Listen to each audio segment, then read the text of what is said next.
Hi, welcome back to my YouTube channel. For this short video, I just want to talk about one of the most highly manipulative tactics that a lot of people are going to try to use in order to make you feel like you still have an obligation to be in their life. This manipulative tactic is called guilt tripping. So in this video, I'm going to go over what guilt tripping is, and I'm going to go over some examples of what it sounds like, and also how to not fall victim to guilt tripping. So it's a psychological manipulative tactic in the form of an indirect passive-aggressive communication, often seen done by narcissists, manipulators, and toxic people. It is designed to create an illusion of responsibility for the source of complaint to get you to do something for them.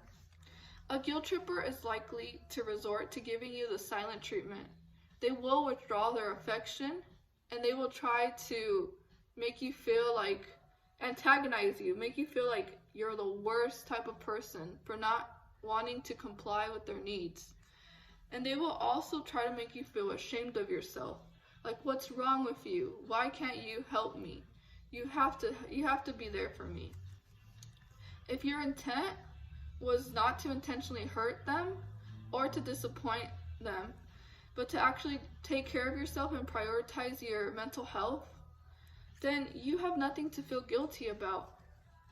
If your response was a clear no to them, and they still have a hard time accepting your response, they have to deal with it. That is not your fault anymore, and they have to learn how to deal with that personal issue, and how to deal with their frustration of not being able to get their way with you. We have to learn how to eliminate these manipulative, toxic people who try to make us feel like they're entitled to using us and entitled to making us feel bad for doing what's best for us. Remember, it's just a reflection of who they are, and it has nothing to do with you. So if they try to make it feel like it has everything to do with you, remember that this is just a manipulative tactic, and it really is nothing personal, and you shouldn't feel bad.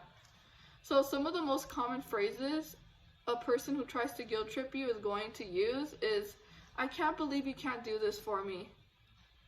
So they're going to make you feel as if what they're asking is something so small, and they just can't believe that you won't be able to do whatever they want you to do for them.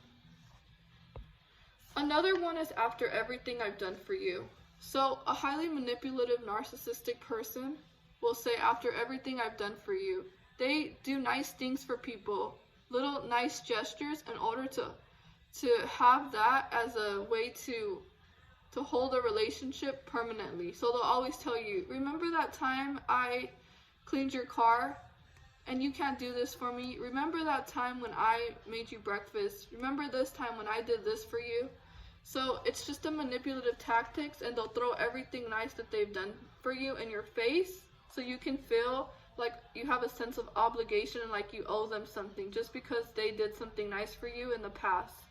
But remember, if people honestly were to do something nice for you, they will never keep reminding you of the nice things that they've done, because that means that they didn't do it from their heart. They did it from a place of trying to bind you to them and trying to make you feel in debt to them. So whenever a narcissist does something nice for you, they always expect something in return. It always comes with a price. It's never done just from the heart. It's done with the intent to make you feel like you have a responsibility also to do whatever they want you to do, just because in the beginning they were nice to you and they did something for you.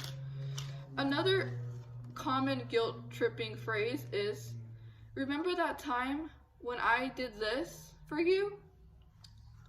And the most common one is, "If you loved me, you would do it for me." So manipulative, toxic, and narcissistic people will use love as a way to manipulate you. They will say, "In the name of love, and if you loved me, you would sacrifice this for me. If you loved me, you would spend more time with me. If you loved me, you wouldn't go out with your friends. If you loved me, then you would make sure to always fulfill my needs at all times." This is not love, this is codependency. They want you to love them with their conditions. And it's never about you and the relationship, it's always about them and what they can get out of you by you in the name of love. That is very toxic, and that is very abusive to use the word love in order to force someone and convince them to do whatever you want them to do for you. And the most common one is, I have done everything for you. I have done everything on my own, and no one seems to appreciate me. So they're going to play like they're the martyr, like they've done absolutely everything, and they're not going to give you credit for anything that you've done. So some abusers and manipulators will forget all the nice things that you ever done for them, and all the things that you've done to help them. They're going to just out of nowhere forget about it, and it's going to be a blank slate. But everything that they've done, they're going to make you remember everything that they've done in order to get you to continue to do whatever they want you to do and continue to control you by abusing you, because it is abuse. When someone doesn't get their way and they purposely withdraw their attention from you and withdraw their affection from you, that is very abusive, and that is not okay, because people should respect your decision, they should respect your time, they should respect your choices, they should respect you as a person and whatever you want as well, and take you into account, and understand that sometimes they're not going to get their way, and that's part of life.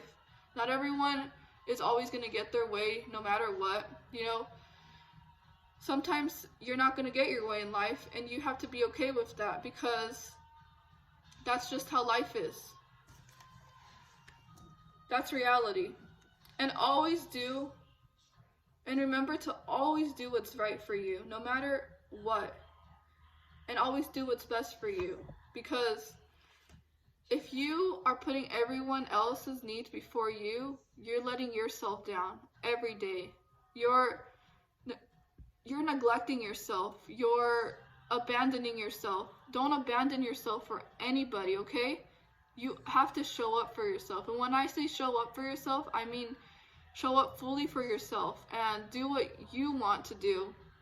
Don't do what everybody wants you to do. This is also taking ownership over your life and understanding that you call the shots, and no one in this world is able to control you to that degree of trying to make you feel bad for not wanting to do what they want you to do. And understand that these people who do this, they all have ulterior motives to just take advantage and use you. And they're not thinking about you when they do this to you. It's all for selfish reasons, and it's only to make themselves feel powerful, make themselves feel more important than you at your expense. Don't let anybody manipulate you at your expense of making you feel bad about yourself and trying to use your kindness in a way to manipulate you in order to control you. That is so toxic, and that is not okay. And you deserve to be treated so much better than that. You don't deserve to be treated as if you're only a person who's meant to be used whenever people feel like, whenever they need something and they don't get their way from you. No, you have to set boundaries, and you have to put yourself first and realize that they're not for you. These people are only looking out for themselves and their needs at the time, and they're not thinking about your mental health, your happiness, your peace. They just think that the world revolves around them.